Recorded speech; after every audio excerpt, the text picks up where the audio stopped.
Hinihiling po namin maghari sa amin ang iyong katwiran. Sa ngalan po, Ama, ng aming Panginoon namin, maghari sa amin ang iyong katwiran. Sa ngalan po, Ama, ng aming Panginoon namin, maghari sa amin ang iyong katwiran. Sa ngalan po, Ama, ng aming Panginoon namin, maghari sa amin ang iyong katwiran. Sa ngalan po, Ama, ng aming Panginoon namin, maghari sa amin ang iyong katwiran. Sa ngalan po, Ama, ng aming Panginoon namin, maghari sa amin ang iyong katwiran.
Ipabatid natin ang ating mga niloloob. Ngulong Ferdinand Romualdez Marcos Ipabatid Jr. natin ang ating Kung mga kaya't niloloob. narito po Ngulong Ferdinand Romualdez Marcos Ipabatid Jr. natin ang ating Kung mga kaya't niloloob. narito po Ngulong Ferdinand Romualdez Marcos Ipabatid Jr. natin ang ating Kung mga kaya't niloloob. narito po Ngulong Ferdinand Romualdez Marcos Ipabatid Jr. natin ang ating Kung mga kaya't niloloob. narito po Ngulong Ferdinand Romualdez Marcos Ipabatid Jr. natin ang ating Kung mga kaya't niloloob. narito po Ngulong Ferdinand Romualdez Marcos Ipabatid Jr. natin ang ating Kung mga kaya't niloloob. narito po Ngulong Ferdinand Romualdez Marcos Ipabatid Jr. natin ang ating mga niloloob. Ngulong Ferdinand Romualdez Marcos Ipabatid Jr. natin ang ating mga niloloob. Natin ang ating mga niloloob. Bumubungad po ang Natin ang ating mga niloloob. ng ating core na mga bumubungad po Natin ang ating mga niloloob. Natin ang ating mga niloloob.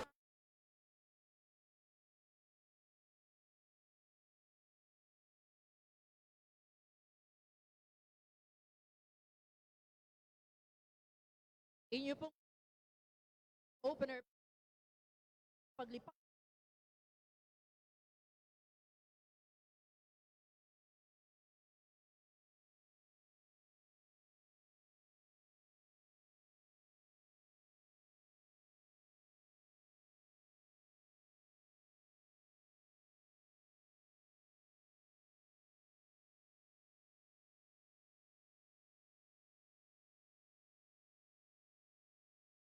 Pilipinas, gayon din po ang tanod baybayin. Pilipinas, ibang katangian nito na ginagampanan sa pagdepensa at pag-atake sa impapawid ng Philippine Air Force. Ang FA-50PH bilang air asset ay pinangangasiwaan ng ating 5th Fighter Wing, the home of the country's frontline fighters, and 5th Fighter Wing, the home of the country's frontline fighters, and 5th Fighter Wing, the home of the country's frontline fighters, and 5th Fighter Wing, the home of the country's frontline fighters, and 5th Fighter Wing, the home of the country's frontline fighters, and 5th Fighter Wing, the home of the country's frontline fighters, and 5th Fighter Wing, the home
nang nana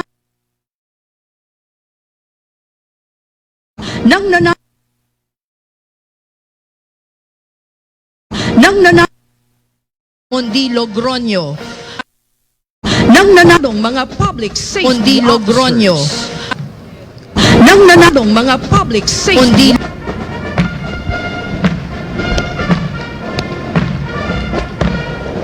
Mangyaring tumayo po ang lahat para sa pagdating ng watawat ng Pilipinas.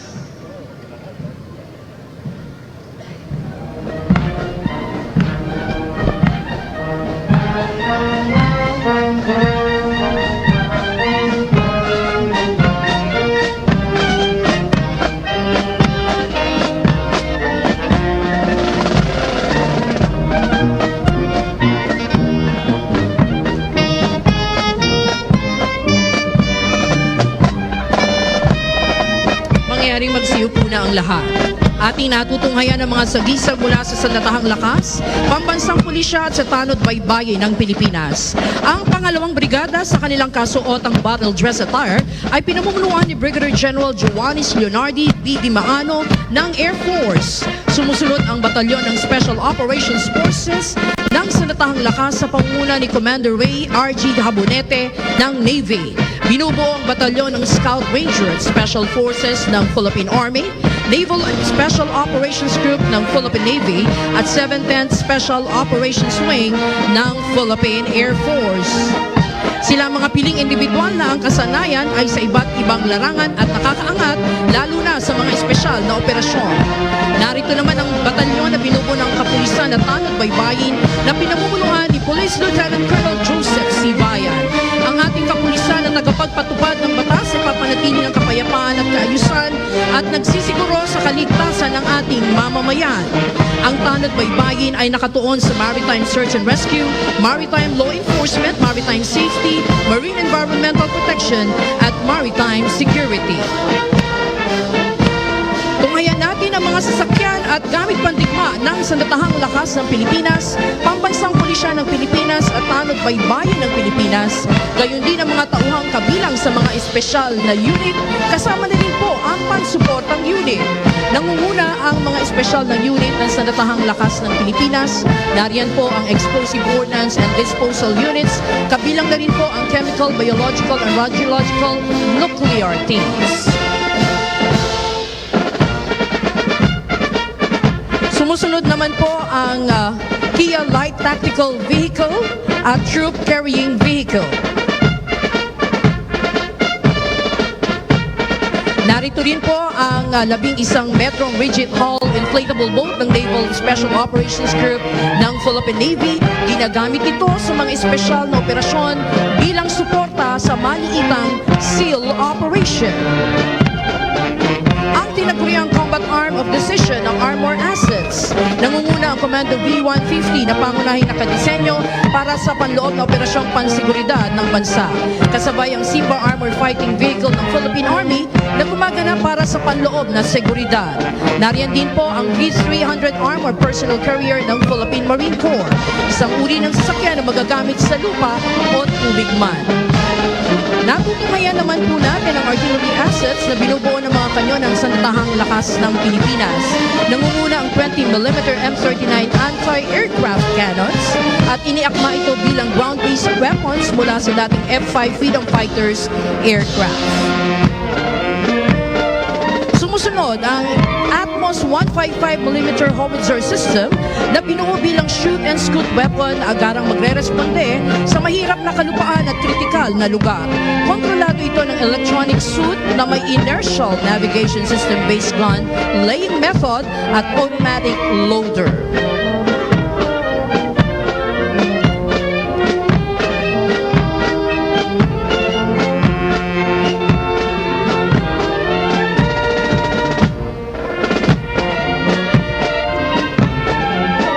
Nasa ating harapan ang 105mm howitzers.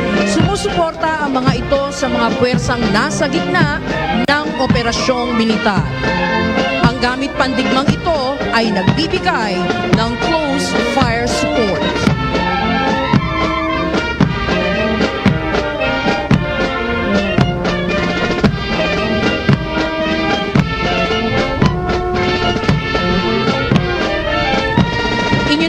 Nakikita ang 8-ton Ural trucks at 1 1/4 ton Sadco. Ang mga sasakyang ito ay ginagamit bilang bahagi ng combat support units.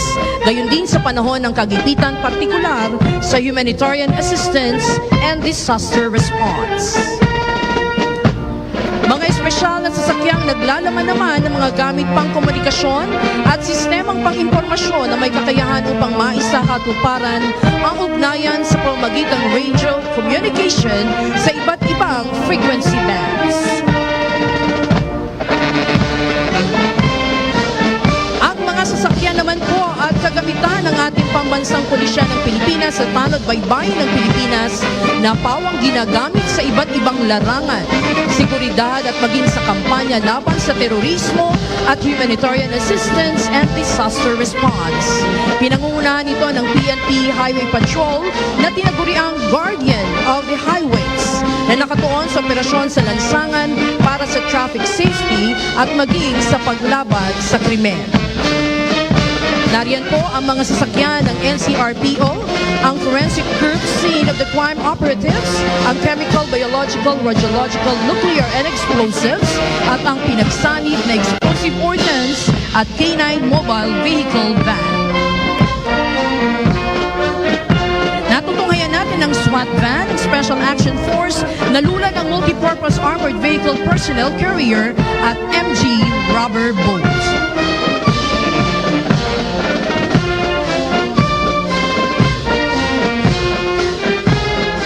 Mula naman sa tanod baybayin, nariyan ang bomb squad, ambulance at mga patrol cars.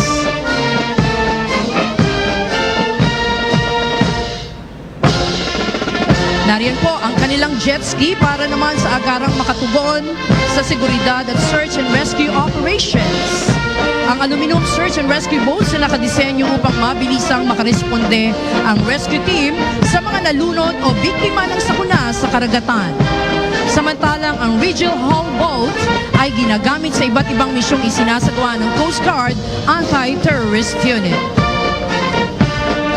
Ngayon po, Ibaling ang inyong atensyon sa kalangitan at natutunghayan ang pagdaan ng mga sasakyang panghimpapawid ng Santahang Lakas ng Pilipinas. Inyo pong nakikita ang 4 na 829 Super Tucano. Sumusunod ang 10 SF-260 Marchetti, nakadisenyo para sa basic at intermediate training at nagsisilbing dependable attack aircraft para sa close air support. Nariyan din ang 4 na Cessna aircraft at ang panghuli sa hanay ng mga sasakyang panghimpapawid, ang 9 na T-41 trainer aircraft. Ang tinatawag na trainer aircraft ay ginagamit sa basic pilot training ng Air and Education Command ng Philippine Air Force. Mga kababayan, atin pong natunghayan ang ating sandatahang lakas, ang pambansang pulisya at ang tanod baybayin ng Pilipinas na maaasahan mapaanumang larangan saan man at kailanman. Sila ang ating mga kaagapay upang mapanatili ang kaayusan, katiwasayan at kapayapaan sa buong kapuluan para sa masaganang kinabukasan ng ating bayang Pilipinas.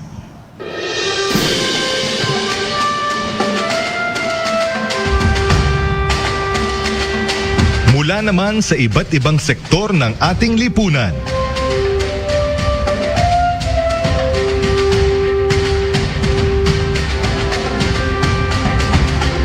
Ang ating mga bayaning katuwang sa lalong pagpapaganda at pagpapaunlad ng ating bansa.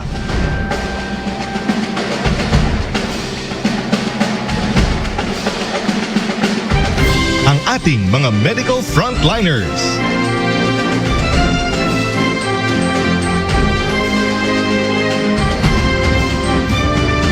Sa panahong singdilim ng pandemya, ang mga bayaning nagniningning ng pinakamaliwanag.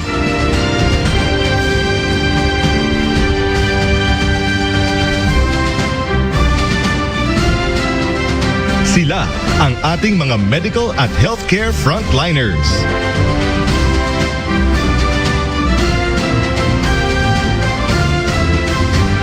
Nanganganib sa bawat araw upang masigurong ligtas at protektado ang bawat pamilyang Pilipino.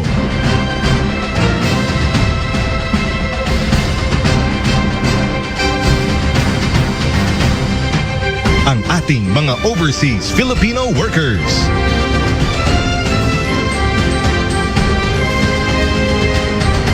Sa ibayong lupa man o karagatan,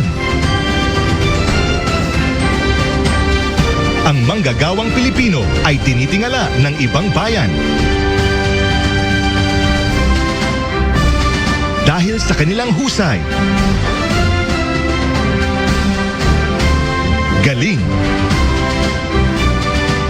at pagmamahal sa trabaho.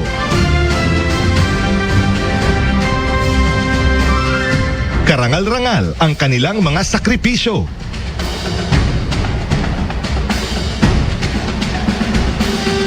Malayo sa kanilang mga mahal sa buhay.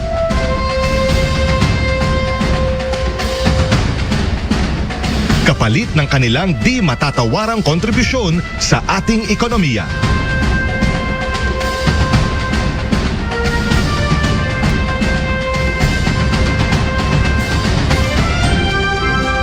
Mga atletang Pinoy. Sa larangan ng palakasan, walang tatalo sa puso ng atletang Pinoy. Dugot pawis at sakripisyo mula pagkabata upang makamtan ang medalyang hinahangad.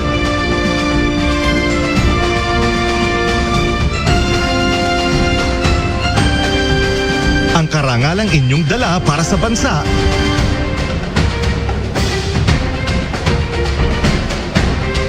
sa bawat labang buhay ang inyong itinataya ay kabayanihang ating kinikilala.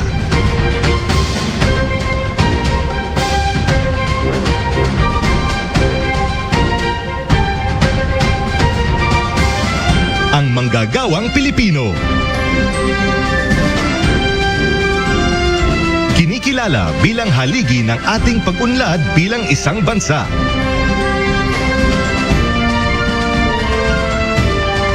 Ang kanilang pagpupunyagi at pagsisikap na maitaguyod ang pamilyang Pilipino sa kabila ng anumang balakid ay ating bigyang dangal. Anumang industriya o antas ng panunungkulan, ang bawat manggagawang Pilipino ay bahagi ng pagbabago.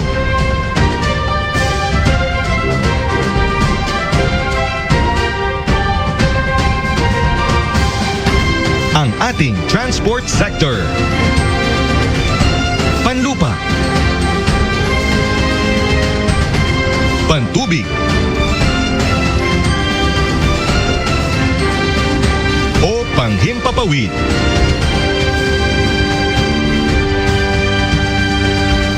Ang ating ligtas na paglalakbay ay hatid ng ating transport sector. Mula sa mga tsuper, piloto, at flight attendants, o mga seafarers,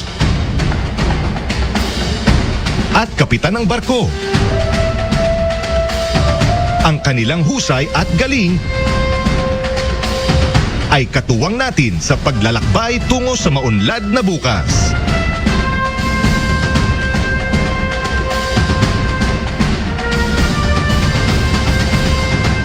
Isang pagpupugay sa ating mga magsasaka at mangingisda.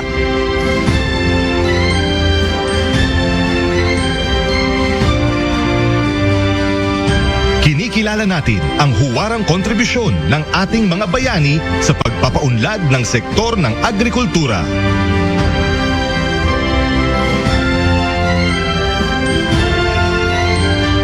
Ang ating likas na yamang lupa at karagatan,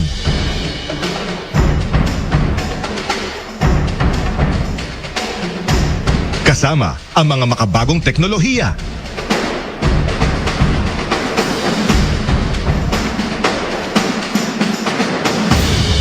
isang masaganang kinabukasan para sa agrikultura at matibay na seguridad sa pagkain ang naghihintay sa atin.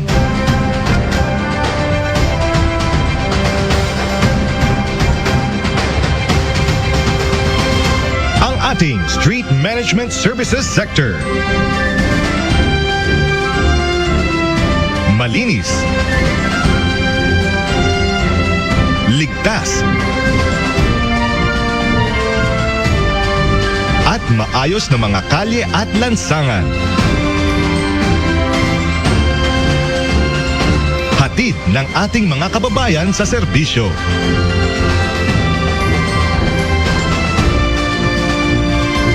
Sinisigurong malinis ang ating kapaligiran.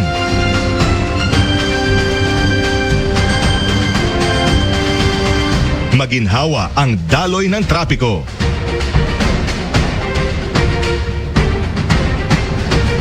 At ligtas ang ating publiko sa daan. Saludo po sa inyo.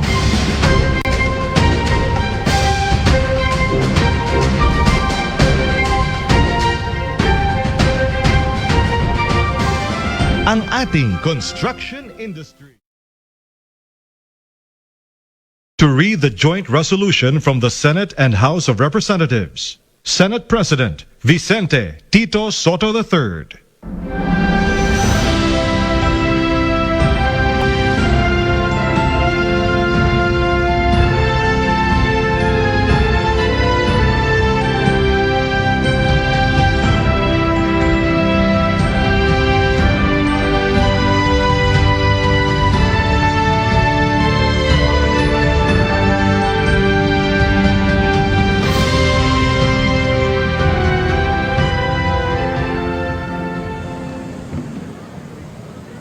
As the Senate President and co-chair of the joint public session of Congress that canvassed the votes for presidential and vice presidential candidates in the national elections held on the 9th of May, 2022, it is my distinct honor and privilege to join you in this historic occasion and read the dispositive portion of the resolution of both houses, which proclaimed the duly elected President and Vice President of the Republic of the Philippines.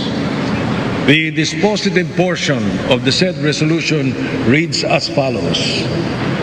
Resolved further to declare that candidate Ferdinand Bong Bong Marcos Romualdez Marcos Jr.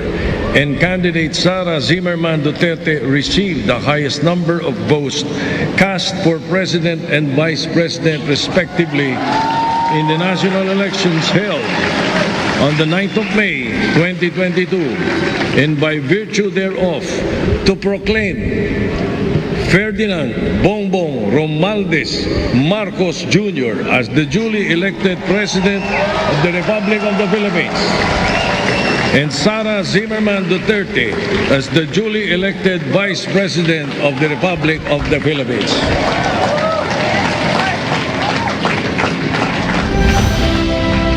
To administer the oath of office to President-elect Ferdinand Romualdez Marcos Jr., Chief Justice Alexander G. Gesmundo.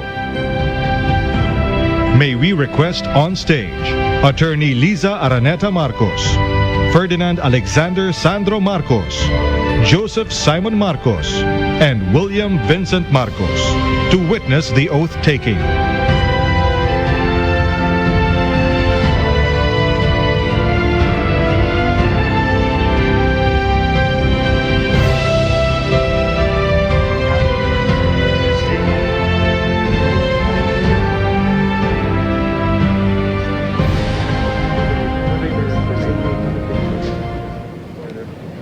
Mangyaring taas ang kanang kamay at wikain ang mga sumusunod.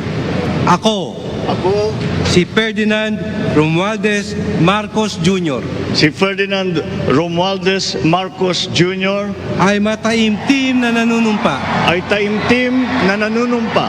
Natutuparin ko ng buong katapatan at sigasig. Natutuparin ko na buong katapatan at sigasig ang aking mga tungkulin bilang Pangulo ng Pilipinas. Pangangalagaan at ipagtatanggol ang kanyang konstitusyon. Ipatutupad ang mga batas nito. Magiging makatarungan sa bawat tao. At itatalaga ang aking sarili sa paglilingkod sa bansa. Kasihanawa ako ng Diyos. Congratulations, Mr. President. Maraming salamat.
Excellencies, ladies and gentlemen, the President of the Republic of the Philippines, President Ferdinand Romualdez Marcos Jr.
His Excellency David Hurley, Governor General of Australia, and First Lady Linda Hurley, Their Excellencies, Special Envoys, and Heads of Delegations, His Excellency, Most Reverend Charles John Brown, and the esteemed members of the Diplomatic Corps, Vice President Sara Duterte, President Fidel Ramos, President Joseph Ejercito Estrada, President Gloria Macapagal Arroyo, Senate President Vicente Soto III, and the honorable members of the Philippine Senate, House Speaker Lord Alan J. Velasco, and the honorable members of the House of Representatives, Chief Justice Alexander Gesmundo, and the honorable justices of the Supreme Court, of course, First Lady Lisa Araneta, and my children, Alexander, Sandro, Simon, and Vincent. I cannot proceed without a special greeting, of course, to the former First Lady Imelda Romualdez Marcos.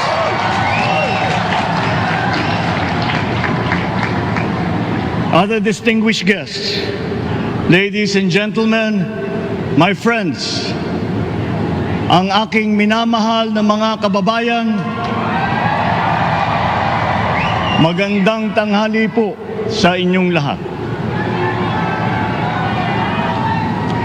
This is a historic moment for us all. I feel it deep within me. You, the people, have spoken, and it is resounding. When my call for unity started to resonate with you, it did so because it echoed your yearnings, mirrored your sentiments, and expressed your hopes for family, for country, and for a better future. That is why it reverberated and amplified as it did, to deliver the biggest electoral mandate in the history of Philippine democracy.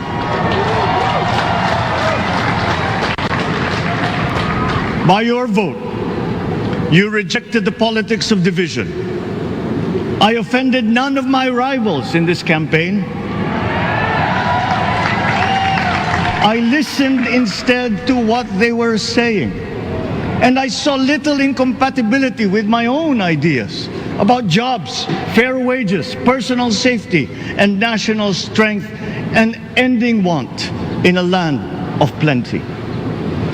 I believe that if we but focus on the work at hand and the work that will come to hand, we will go very far under my watch. You believe that too. At pinakinggan ko ang tinig ninyo na ang sinisigaw ay pagkakaisa, pagkakaisa, pagkakaisa. We will go farther together than against each other, pushing forward, not pulling each other back, out of fear, out of a misplaced sense of weakness. But we are the furthest from weak. The Filipino diaspora flourishes even in the most inhospitable climes, where they are valued for their quality. The changes we seek will benefit all and will shortchange no one. I was not the instrument of change. You were that. You made it happen. I am now. You picked me to be your servant, to enable changes to benefit all. I fully understand the gravity of the responsibility that you've put on my shoulders. I do not take it lightly, but I am ready for the task. I will need your help. I want to rely on it. But rest assured, I do not predicate success on the wide cooperation that's needed. I will get it done. I once knew a man who saw what little had been achieved since independence in a land of people with the greatest potential for achievement, and yet they were poor. But he got it done, sometimes with the needed support, sometimes without. So will it be with his son. You will get no excuses from me.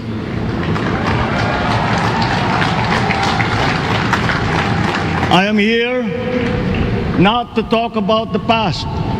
I am here to tell you about our future. A future of sufficiency, even plenty, of readily available ways and means to get done what needs doing. By you, by me. We do not look back, but ahead. Up the road that we must take to a place better than the one we lost in the pandemic. Gains made and lost, opportunities missed, well-laid plans superseded by the pandemic.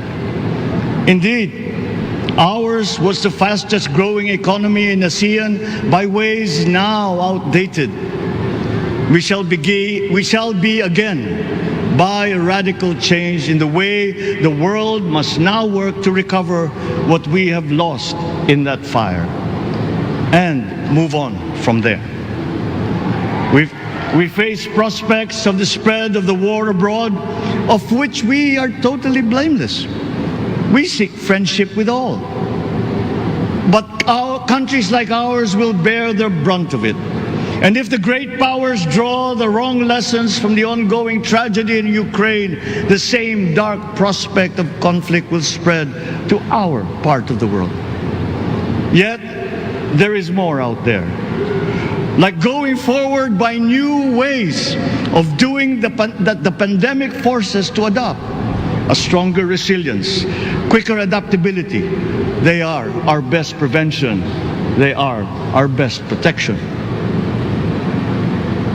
Quiet reflection in a rough and tumble campaign of a breadth and intensity never experienced revealed some of them, such as the willingness to listen despite the noise, the hesitation to quarrel over differences, and to never, ever give up hope of reconciliation. These gave me the peace to ponder deeper. There are hints of a road not taken that could get us out of here quicker, to something better, something less fragile. There is also what you, the people, did to cope. But this time, empowered by new techniques and more resources. You got by, getting some of what you needed with a massive government help. And for this, I thank my predecessor for the courage of his hard decisions. But there is a way to put more means and choices in your hands. I trust the Filipino. Imagine how much more you'd achieve if government backstops instead of dictating your decisions. Always there to pick you up when you fall, giving what you need to get past a problem. Imagine if it invested in your self-empowerment to bring it closer to taking on whatever challenges come. Imagine a country that, in almost every sense, is you. Now imagine what you and government can achieve together. We did it in the pandemic. We will do it again. But again, I will not predicate my promise to you on your cooperation. You have your own lives to live, your work to do, and there too I will help. Government will get as much done alone without requiring more from you. That is what government and public officials are for. No excuses, just deliver. It was like that once upon a time.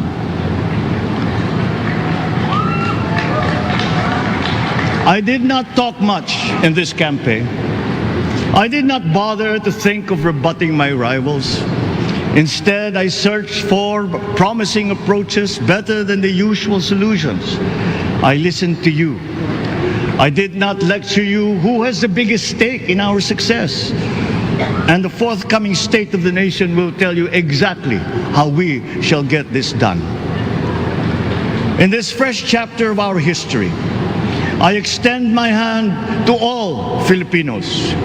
Come, let us put our shoulders to the wheel and give that wheel a faster turn to repair and to rebuild and to address challenges in new ways, to provide what all Filipinos need, to be all that we can. We are here to repair a house divided, to make it whole, and to stand strong again in the bayanihan way, expressive of our nature as Filipinos.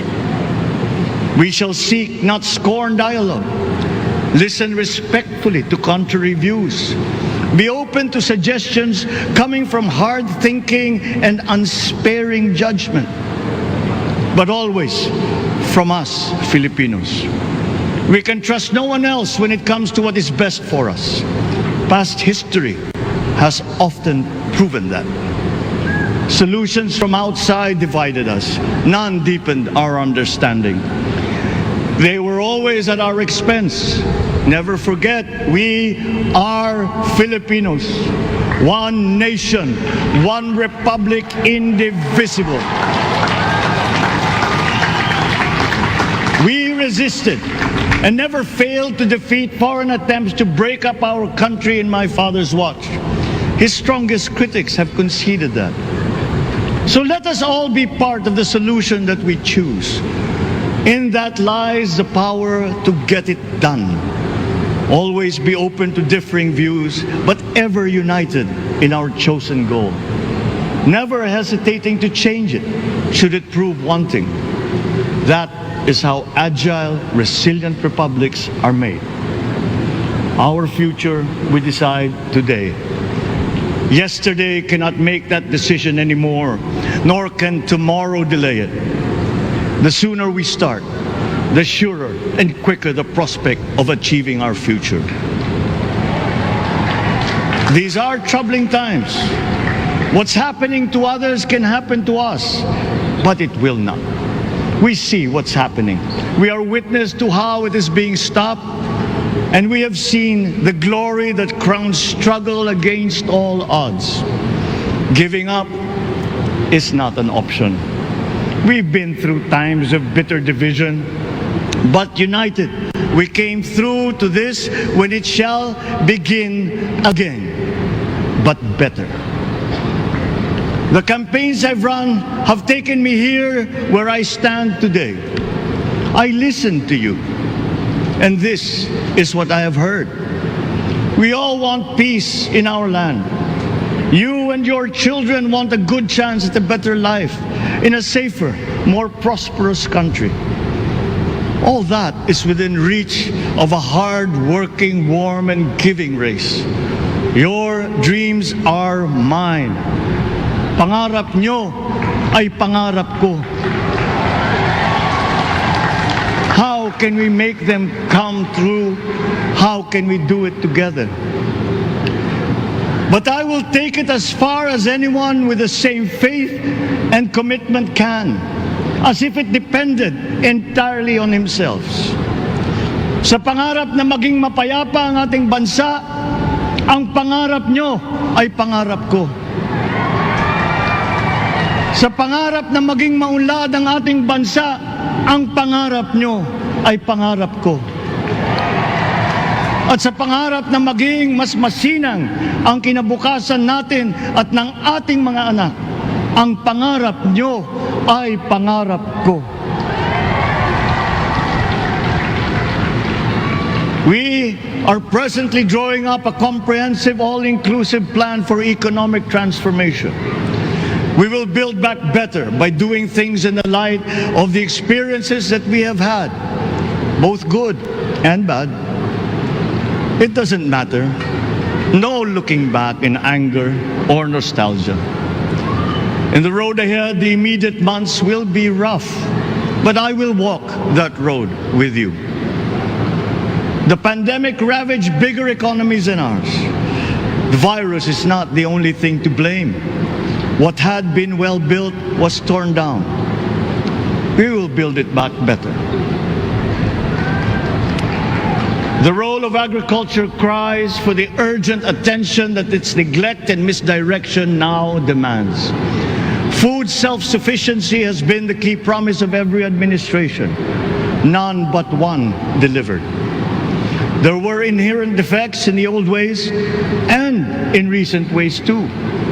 The trade policy of competitive advantage made the case that when it comes to food sufficiency, a country should not produce but import what other countries make more of and sell cheapest. Then came Ukraine. The most vulnerable when it comes to food are the countries furthest away from the conflict, those bearing no blame for provoking it. Yet they face the biggest risk of starvation. If financial aid is poured into them, though it never is, there is nothing to buy. Food is not just a trade commodity. Without it, people weaken and die. Societies come apart. It is more than a livelihood. It is an existential imperative and a moral one. An agriculture damaged and diminished by unfair competition will have a harder time or will have no prospects at all of recovering. Food sufficiency must get the preferential treatment the richest free trade countries always gave their agricultural sectors. Their policy boils down to don't do as we do. Do what we tell you to.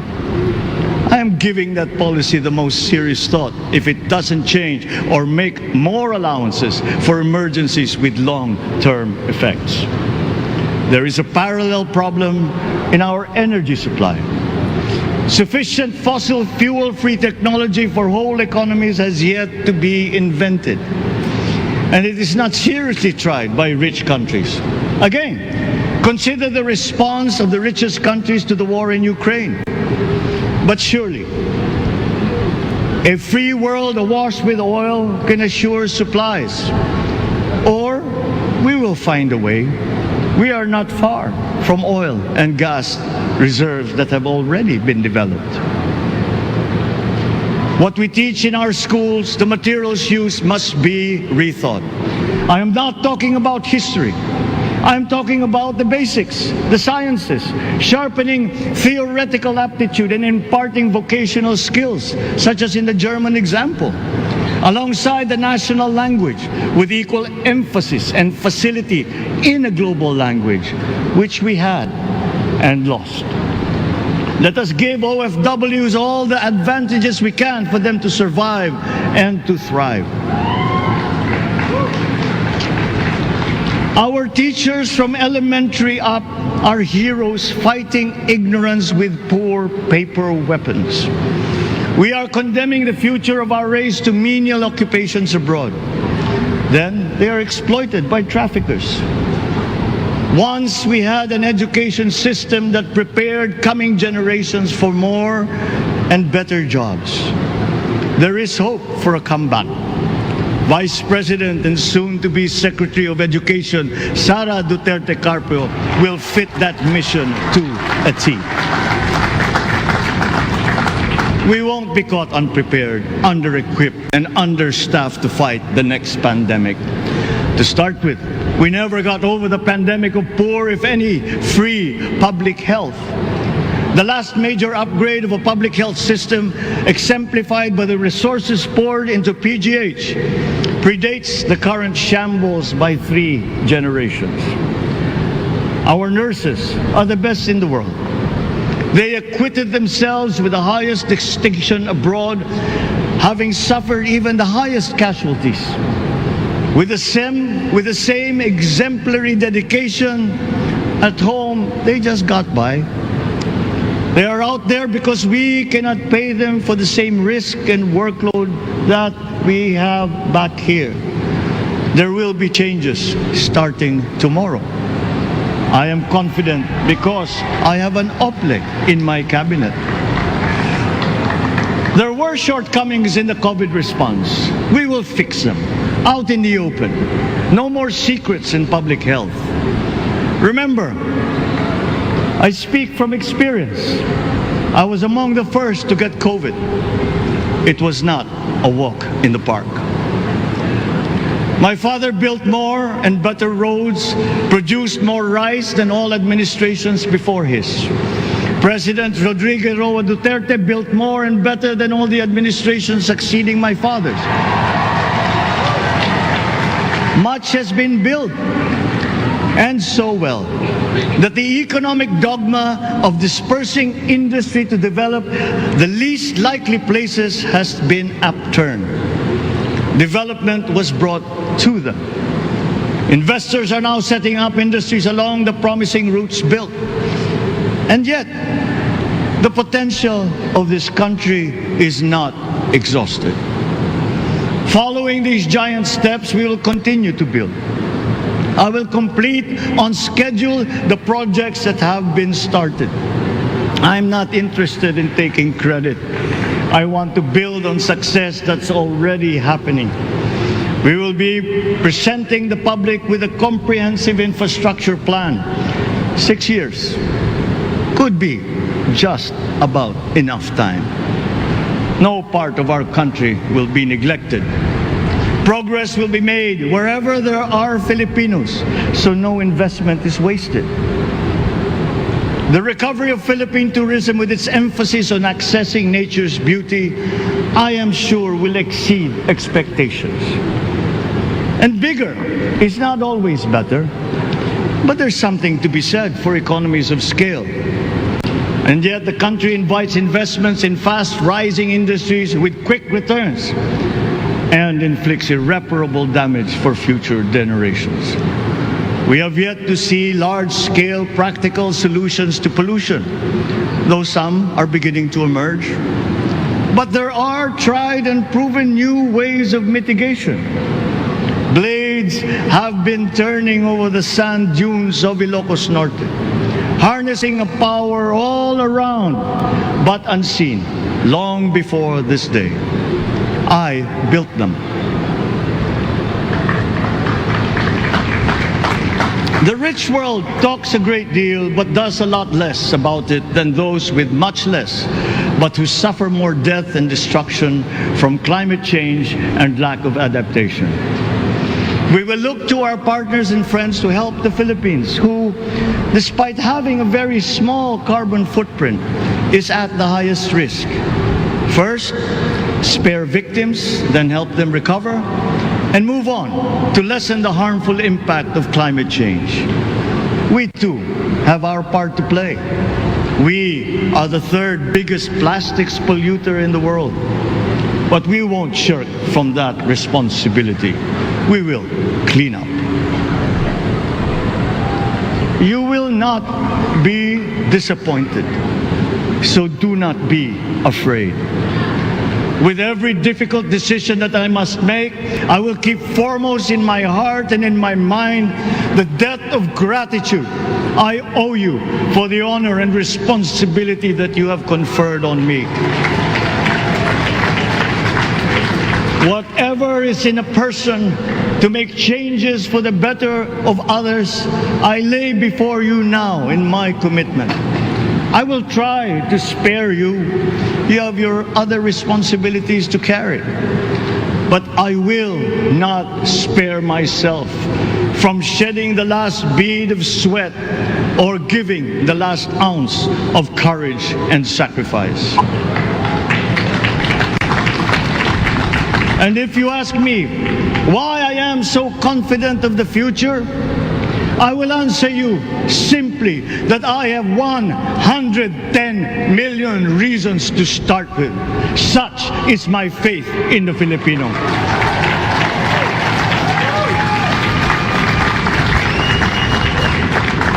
Believe, have hope.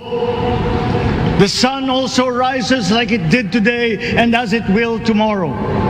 And as surely as that, we will achieve the country all Filipinos deserve. God bless the Philippines.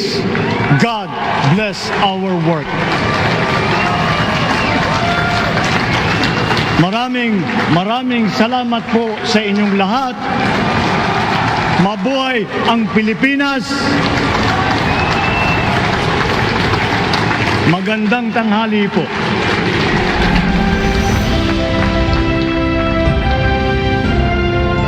Excellencies, ladies and gentlemen, the President of the Republic of the Philippines, President Ferdinand Romualdez Marcos Jr.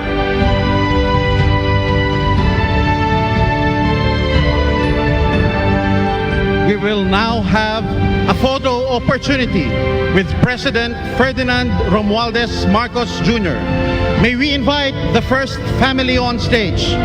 First Lady Liza Araneta Marcos, Ferdinand Alexander Sandro Marcos, Joseph Simon Marcos, and William Vincent Marcos.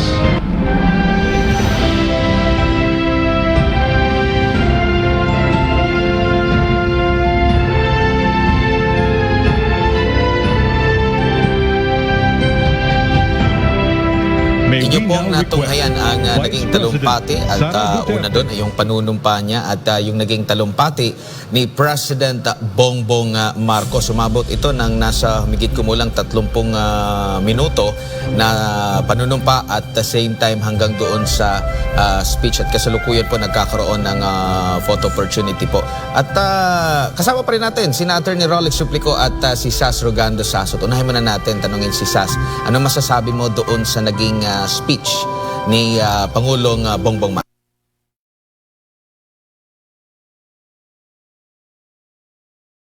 Sa jubag tinso tinata, nindot ka ayong mga musika.